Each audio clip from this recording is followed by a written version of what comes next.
What's better today? And welcome to the Leadership Advantage podcast by Dr. John Kenworthy. The Leadership Advantage isn't some magic pill or silver bullet to instant success as a leader, but I'm sharing the art and neuroscience of hacking expert leadership to unstuck your potential in life and work.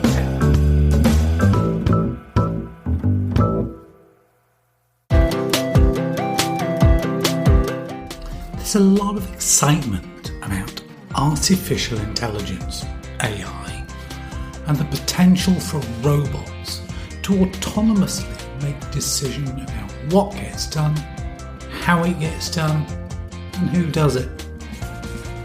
As this technology fast approaches the dreams of science fiction, many professionals, blue and white collar workers, are beginning to fear a future where their own jobs are no more. Will you be one who is replaced, or will you be one of those who thrives? Hi there, and welcome to this episode of the Leadership Advantage, where we're looking at how to thrive when the robots rise. In a fit of rage against the machines, Ned Ludd was an apprentice textile worker who allegedly smashed 2 stocking frames, a mechanical knitting device, way back in 1779. The act spawned the Luddite movement, whose members disliked the new technological devices and the changes being brought about by the Industrial Revolution. In 1812, the Luddite movement was a small militant force, battling the British Army in Middleton in Lancashire, when they met at night on the moors surrounding industrial towns to practice drills and manoeuvres. The Luddites employed tactics that today we would call terrorism, and they were driven by a powerful cause to save their jobs and improve their wretched standard of living.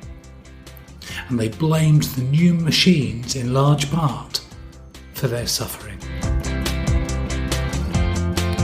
Today we face a new challenge: the rise of the robots.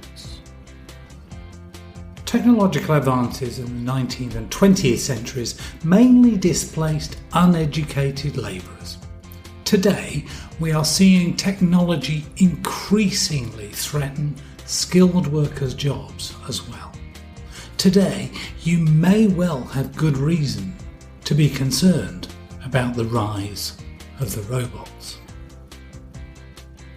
Now, I realised recently that I hadn't actually spoken to or needed to speak to anyone in my bank for more than 2 years. Financial services have been at the forefront of digital adoption and transformation, and many lower level positions have already simply disappeared. In energy and mining, AI enables companies to tap new reserves and increase extraction and production efficiency. Predictive manual work in both industries is no longer needed, and the physical skills of old is already or will soon be redundant. In healthcare, automation and AI has already changed the interaction between patients and healthcare professionals. But the good news for carers is that demand for their services is likely to grow. But if you work in the back office, it could be time to look elsewhere. Manufacturing is seeing a new wave of AI and automation, further disrupting production functions in factories. A couple of years ago, Foxconn replaced 60,000 workers with robots in one factory. The retail sector is rapidly dying a death on the high street, and jobs replaced by machines increase daily. Whether it will be the self-checkout of today or the automated RFID or similar tech of tomorrow. And who needs physical shops and humans in them anyway, when Amazon can deliver later this afternoon? Support services in organisations are threatened too. Do you really need accountants when the rules are established? Once you have the policies and procedures in place, how many people do you need in HR? Supply-trained professionals are replacing themselves rapidly. Customer service has shifted to self-serve portals and voice prompts recorded once and played in ever more annoying menus of choices.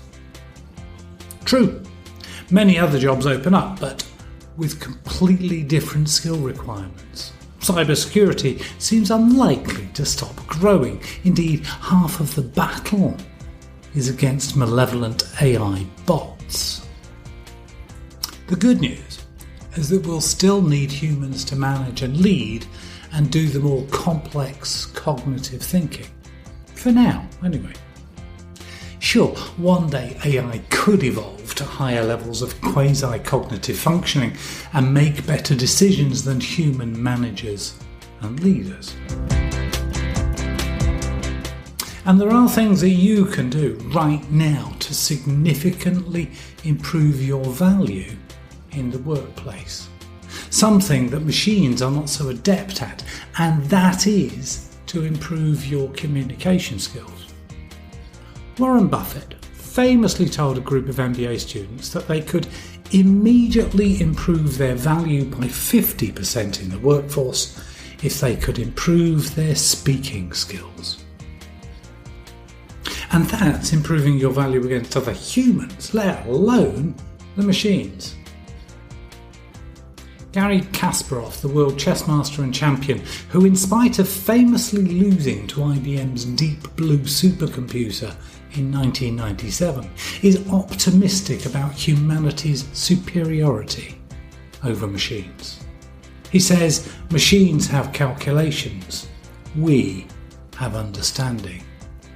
Machines have instructions, we have purpose. Machines have objectivity, we have passion. And he cautions that if we fail, it will not be because the machines were too intelligent or not intelligent enough. It will be because we became complacent and didn't dream big enough. Humans can dream, robots cannot.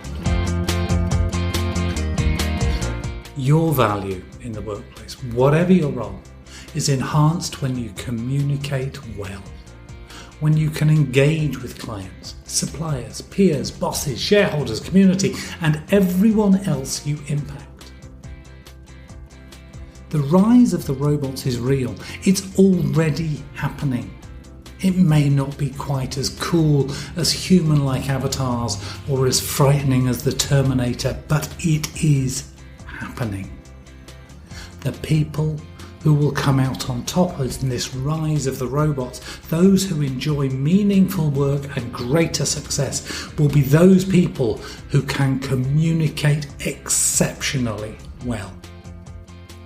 They will show their passion and have a deep understanding of their world and be able to teach and lead others aligned to a purpose that is both personally fulfilling and making a real difference in the world.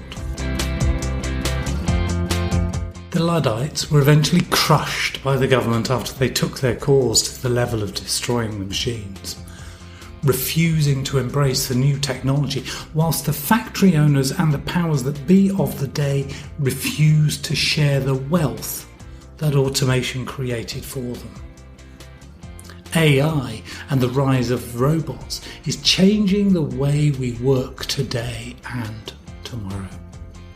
In short, the people who are going to win and thrive are the ones who are the most human. And the companies that are going to win and thrive are the ones that feel most human and share the wealth that the robot rise creates.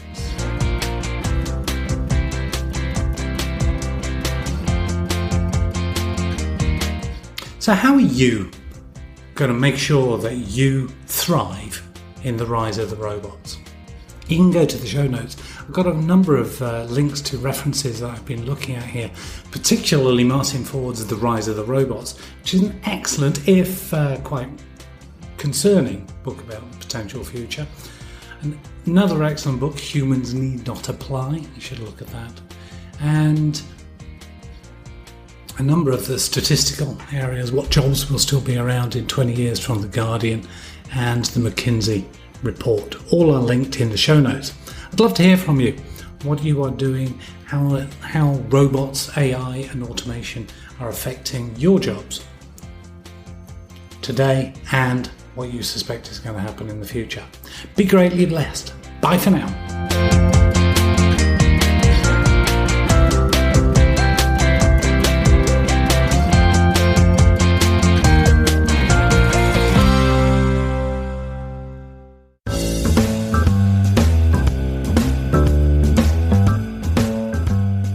I hope that you really enjoyed this episode and will share some highlights with the people you care about most. My team and I are working on a series of exciting new projects in this art and neuroscience of hacking expert leadership to unstuck your true potential in life and work. To learn more, visit leadershipadvantage.com or just search for Dr. John Kenworthy and connect with me.